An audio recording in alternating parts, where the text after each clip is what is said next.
Religion has used this as a whip. You better be religious because you're so dependent on him. If he's turned off to you, you're in big trouble. You're going to go to hell. It's so not Jewish.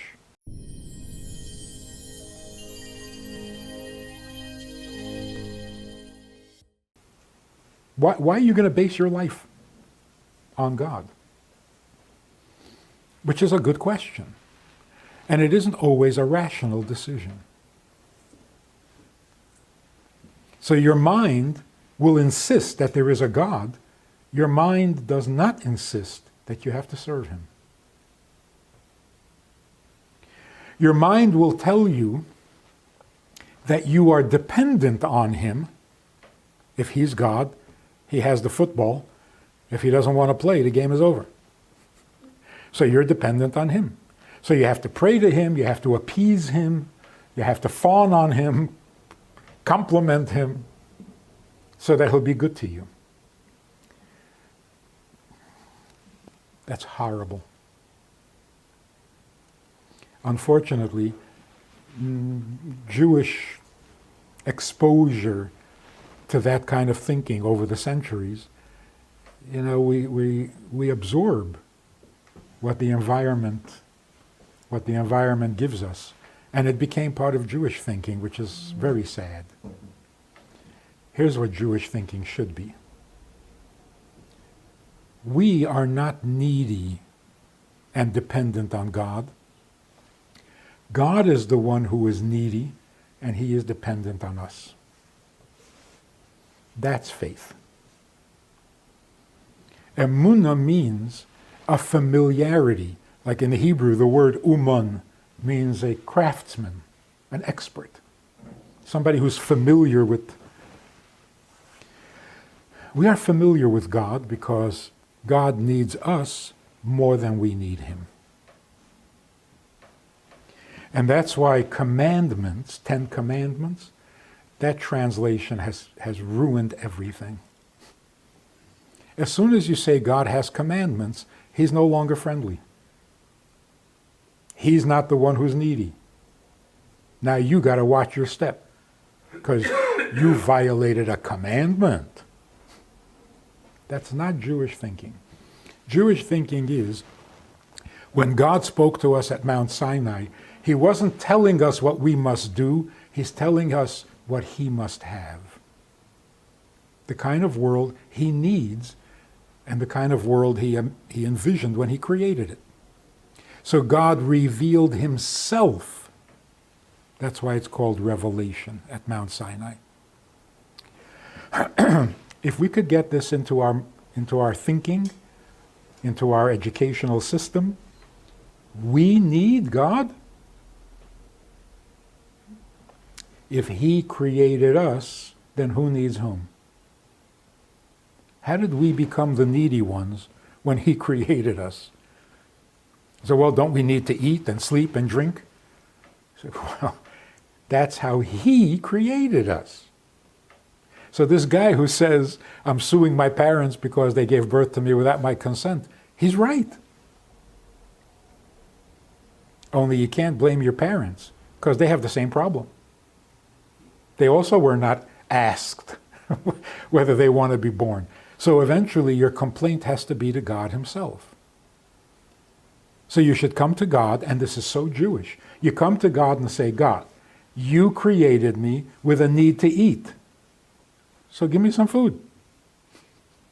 Like this guy says, you gave birth to me, got to pay all my bills. He's right. If he was demanding it from God. And that's why God says, if you follow my commandments, I'll give you, you'll have, you'll be. He's indebted. This is not reward. This is only fair. I created you because I need you this way. Well, if you need me this way, make it work. Give me the bread that I need. Keep me healthy. Otherwise, how can I serve you? So, two things happen when we switch. Who is the needy party here? Religion has used this as a whip. you better be religious because you're so dependent on him. If he's turned off to you, you're in big trouble. You're going to go to hell. It's so not Jewish. And when you hear it from a rabbi, it's horrific. We've been so infected by this thinking. It's not Jewish. So this minister back in Minnesota, very nice guy, we met, we were introduced for the first time, and he says, "So, do you believe in Jesus?" And he wasn't being aggressive, or he was straight talking, wants to know what I believe. So I said, "Look, I don't know much about Christianity, but I'm not looking for a God who's going to help me. I'm looking for a God that I can do for, not have him do for me." And that's it. There was nothing he could say. He started to cry. And he says, I never thought of that. Are we here to get from God what we need, which he made us need? This doesn't make any sense at all. What is life all about? Fulfilling your needs. Did I ask for these needs? No. But you got to spend your whole life taking care of your needs. And if you don't, you go to hell? I mean, this is mind-boggling. No, God is the needy one, not us. This has two very important virtues. One is God becomes lovable, not distant and cold and invulnerable. And number two, what a relief. I'm not the needy one. That is such a burden off of our conscience. What's wrong with you? When are you going to be? How come you don't? Wait, you should. You better. No. I don't have to anything because I didn't create myself or the world. I'm here because he has a vast eternal need. And if I can do something for him, my existence is justified. Otherwise, I got no problems. So that's the future of psychology. We're going to stop looking for deep repressed needs. Thank you very much. I don't need any more needs. Don't tell me I have more needs than I think I have. Tell me that I don't have any needs because I didn't ask to be born. Now, why am I here makes all the sense in the world. And the only answer to that is, well, ask whoever created you. And hope that he had a purpose. Otherwise, we're all in trouble. We're here for nothing. Okay. Enough on that subject. Any questions? We're done with God? Yeah? For now. For now. Till we get to all the trouble that he makes, and then we'll have a whole nother subject. As long as why was there a Holocaust? If there's a God and he has a vast eternal plan, he created us for a purpose, he is the needy one, what's with a Holocaust? And if we're so smart, why haven't we come up with an answer? And it's not just the Holocaust. It's 5,000 years of tragedies. We've never come up with an answer in 5,000 years. Now, to say it's punishment for sin is the ugliest, most vicious thing you could possibly say. Like blaming the victim. So that's not acceptable right off the bat. The reason we don't have an answer is because we don't want to have an answer. In fact, the thought that you could explain it is offensive. How dare you? So Elie Wiesel came up with this brilliant answer. Somebody asked him why there was a Holocaust. And of course, I mean, he was asked that question a lot. And of course he would say, why are you asking me? But one time he said to this person, I'm sorry, but I can't tell you. And the guy said, you know, but you can't tell me? He said, that's right. He said, why can't you tell me? He said, because if I tell you, you'll become a Nazi. And he said, what are you talking about? I'm a Jew. Why would I become a Nazi? Listen to what he said, and this is the ultimate answer to the question. He said, you're asking me why there was a Holocaust because it disturbs you. You can't sleep well. How could 6 million, how could this be? It bothers you, it disturbs you, it keeps you from sleeping well. So you're asking me. Now, I have a very good answer. And I'm going to give you that answer. And you're going to say, oh, I see. So that's why. Okay, now I can sleep. You've become a Nazi. Are you really going to accept an answer that will make you comfortable with a Holocaust? You can't be serious. The reason we don't find an answer is because we will not accept an answer. We are not Nazis. So what are we left with? A mystery. But we're not going to justify it and make sense out of it. And that's because we have morality. To accept any answer on our part would be immoral. God came to Abraham and said, I'm going to destroy the city of Sodom. They are exceedingly evil. And Abraham said, wait, maybe, what are you arguing with God? Yes, that's our job. You see, God makes people poor. It's our job to feed them. God makes people sick. Our job is to heal them. Not to say, well, whatever God wants. Then what are we here for? God puts people in danger. Our job is to save them.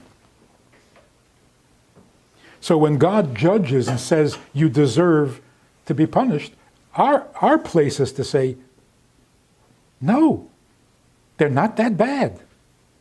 We don't deserve. If we start playing God, like siding with him on every issue, well, if you're poor, I guess you're meant to be poor. If you're starving, well, that's the way it goes. We're failing in our job. Okay, now, what does it mean to be Jewish? If you understand a little bit, antiSemitism, it is the most amazing, the most awesome thing in the world. It's almost entertaining. We live in Minnesota. You go up a couple of hours north into the Iron Range, Indian reservations. They've never seen a Jew in the world. They've never seen a Jew. They hate Jews. What? How is this? This is a miracle. It's almost funny. What is this phenomenon? The real problem that started anti-Semitism, and it became a custom in the world to hate Jews, the way it started is this. Every person chose a god, every nation chose a religion, and by that they related to the Creator and earned their way to heaven or the blessings on earth or whatever it was. Good guys were good guys, bad guys were the bad guys. Things were simple, black and white. Then the Jews come along and they say, no, we're Jewish. Even if we don't believe in God. They say, wait a minute, that's not fair. We have to believe in God in order to have a religion. You don't have to believe in God and you're Jewish anyway? What makes you the exception? The same is true with the land of Israel. Every country is up for grabs. Every country has been occupied, and what the occupiers turn it into their country. The Angles took over England, so it became England. The French captured France, so it became France. But Israel? No. The Babylonians capture Israel, it's Israel. It never became Babylonia. The Romans captured Israel, conquered Israel. Was it ever Rome? No, it was never Rome. It was Israel. Wait a minute. What makes Israel the exception? Why doesn't it belong to whoever conquers it? This is the discomfort that anti-Semitism or anti-Israel. Why are you the exception? So what makes a Jew Jewish? Not the religion. In fact, Judaism is not a religion. It never was, and it's not supposed to be. Because in simple terms, religion means our way of reaching God or getting something from Him. That's religion. I'm not talking about the philosophy, but when it gets right down to it, what are you getting from God? How are you going to get to heaven? How are you going to get virgins in heaven? Judaism was never what we get from Him. And the proof is, we haven't gotten much. What have we got to show for our history? Judaism is what God needs from us. So Jews never practice a religion. We are His people doing what He needs done. And we are born to that because it's not a religion that you have to adopt, that you have to swear allegiance to. You don't. You're Jewish. So God expects of you something different than He expects of a non-Jew. In simple language, the non-Jew is the crown of creation, the highest of all creations, and is responsible for everything else in this world. So to make the world better, to make the world more livable, more inhabitable, to improve the world, including raising it to a higher moral level, that's the job of non-Jews. They are the nations of the world, meaning they are responsible for the world's condition. Jews, on the other hand, are not of the world. Our job is to bring God to the world. So if non-Jews are raising the world towards God, and we are bringing God more and more into the world, we are bringing heaven and earth together. And when we bring heaven and earth together, it is more godly, more divine than heaven itself. And that's why we're not looking forward to going to heaven. It's not a better place. It's a nice place. But it's not a better place. Better is here, particularly if we can do something to bring heaven down here. So we're actually working in two opposite directions. The Jew represents God to the world, and the non-Jew represents the world to God. If we both do our job, God's plan will succeed. And that's why, to some degree, it is our responsibility to see to it that non-Jews know what they're supposed to do and do it. We are the light to the nations. It's our job to inspire them in their part of this project. We haven't done that very much because for most of our history, if we offered an opinion, we were shot. But now, the world is desperate to hear from us. This is literally true. Because it's become very apparent to Christians, to Muslims, that their innovation on the Bible has not been good. So now they want to know, what was the original Bible? How did the Jews understand it 1,000 years before there was Christianity? So now we're in a unique position. We can now really be a light to the nations because they're listening. They're curious, they want to know. In South Korea, they're studying Talmud. They're translating it into Korean. So, what makes us Jewish? Here's the thing. To be Jewish means to have two souls rather than one. The notion that we are Jewish because we were chosen is mistaken. We were Jews, and God chose the Jews for this mission. But it's not what made us Jewish. What makes us Jewish is that we have two souls, a human soul and a divine soul. A human soul that is part of creation, and a divine soul that is literally a piece of God. And that's why we are called God's children. Because a child is an independent person, yet completely connected with the parents. So there's a piece of your parents in you, even though you are an independent agent. So what makes us Jewish is the fact that we have a little piece of God in us that is not part of creation, that doesn't have the issues that a human soul has. Primarily, the human soul has a survival instinct. It doesn't want to die because it could die. The godly soul that makes us Jewish can't die. It's not part of creation.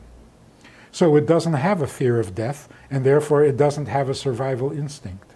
It will do whatever it was sent to do, whether it makes life better or not, because it's completely devoted to its mission, not to its survival.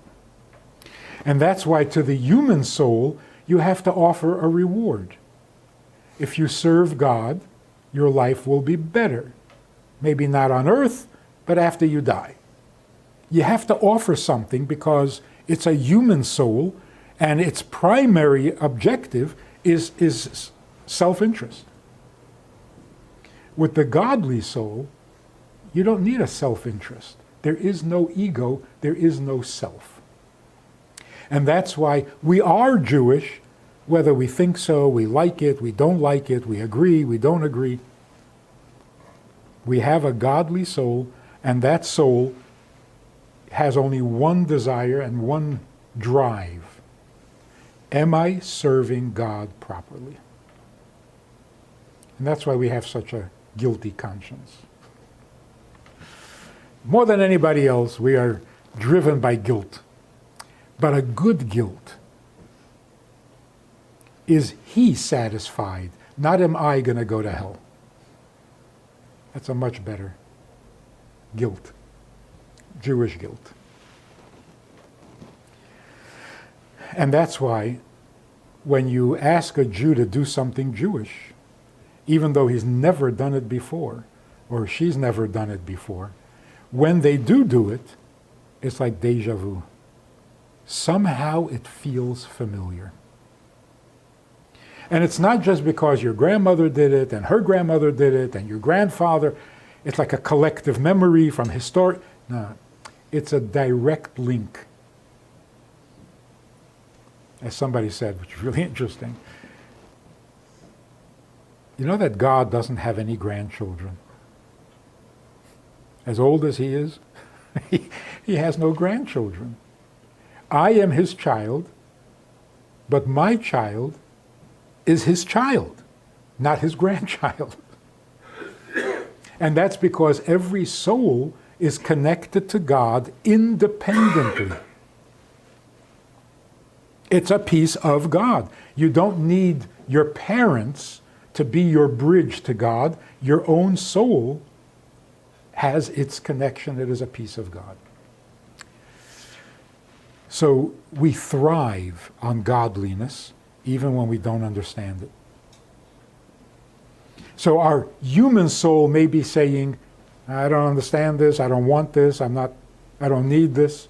And your godly soul is saying, oh yes, I want it, I need it, I like it. So we have this unique challenge of trying to negotiate peace between our two souls. In the end, the godly soul must prevail because it's eternal. The human soul is not. Now, when the human soul decides for rational reasons to serve God, it acquires godliness and can become eternal. So a non-Jew who is righteous has a portion in the world to come.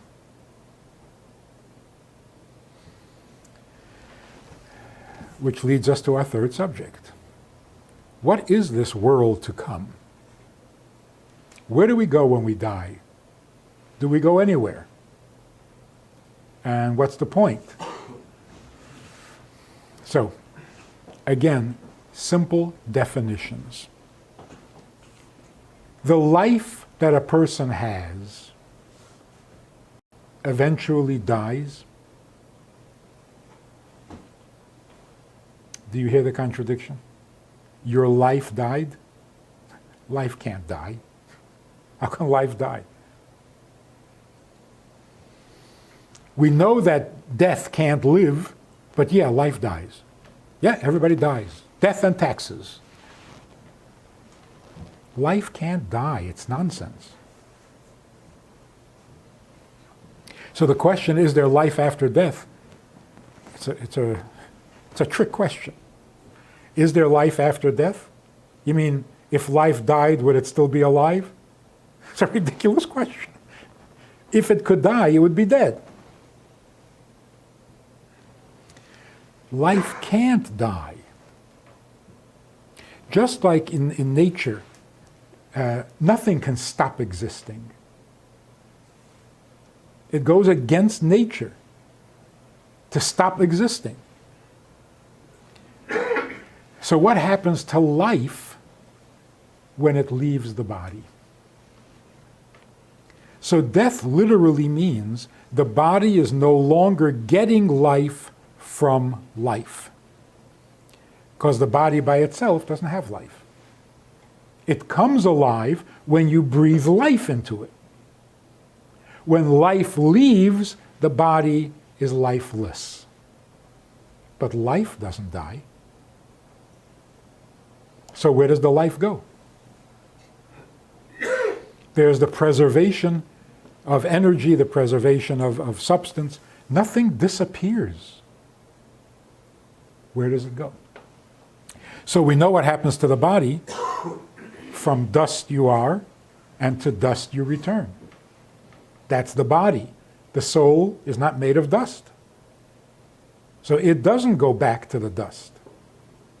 Where does it go? Actually, it doesn't go someplace. It's not like some location somewhere past Mars. It's not a physical location. If you enjoyed this conversation or this topic and you're looking for more information, or you want to hear it again from another angle, there is a way to do that. And that is in this book. It's all there. Order it from Amazon. You can read it, reread it, and share it. I want to invite you to join us as VIPs, partners in our work, and join us also for a personal chat with other members of the VIP club. We talk about many things. There's an opportunity to ask, to respond, to make a comment, to meet the other supporters. And together we can really make a difference in Jewish life and in life in general. So join us. It's goodtoknow.org. Log in, call, make contact, and join us with the VIPs.